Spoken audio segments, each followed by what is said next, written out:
Hi, this is Simon from writtenlegalenglish.com and welcome to this video. At the beginning of the week I asked you to redraft a provision into a table, and this was the provision that I asked you to redraft. This is provision 2, non-essential businesses and operations must cease. All businesses and operations in the state except essential businesses and operations as defined below are required to cease all activities within the state except minimum basic operations as defined below. For clarity, businesses including home-based businesses may also continue operations consisting exclusively of employees or contractors performing activities at their own residences, that is, working from home. Now, the reason why I asked you to do this was because in this text, you can identify two sets of data. And whenever you can identify two sets of data, then you can create a table, because then you've got information for the rows and then you've got information for the columns. So let's find out what that data could be. So I identified entities and the actions that they can take. And by doing this, I can create a simple yes-no table. So the identified entities are essential businesses and operations, which were defined under section 12, non-essential businesses and operations, and home-based businesses. The actions that could be taken: to cease or stop business operations, or minimum basic operations as defined under section 13. So there we go.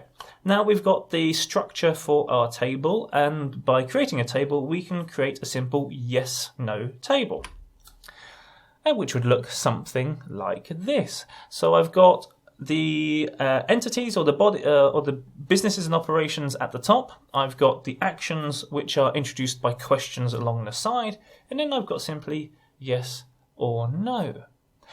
Now, this is, of course, my interpretation of the text, and there is no one correct answer. You might have come up with something else. That's fine. In fact, I'd like to see what it is. So if you want to pop it in, if you want to put a link to a Google Documents which you want to share with me in the comments below, I'm quite happy to check that out and see the ideas that you come up with.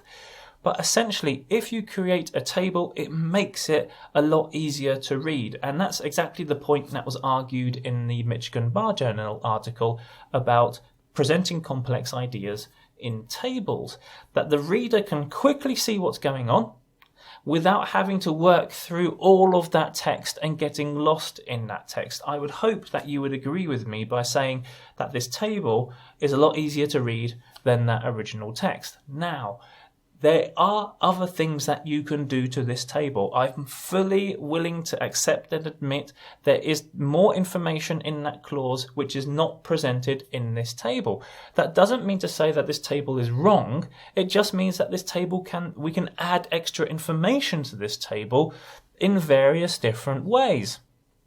Whether we put more information in the boxes, whether we add definitions somewhere, or not definitions, but we add extra information somewhere else, as long as it's clear to the reader where they have to look, then the table is doing its job properly. So I'll be interested to know your comments on this, whether indeed there are better ideas. Leave a link below to one of your suggestions on Google Docs, and as I said, I'll be more than happy to have that discussion with you.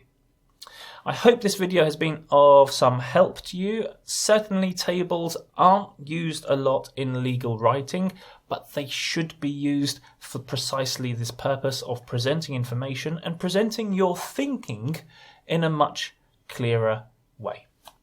Okay, that's it for me for this week. I'll see you again at the beginning of next week with some more exercises. So I'll see you then.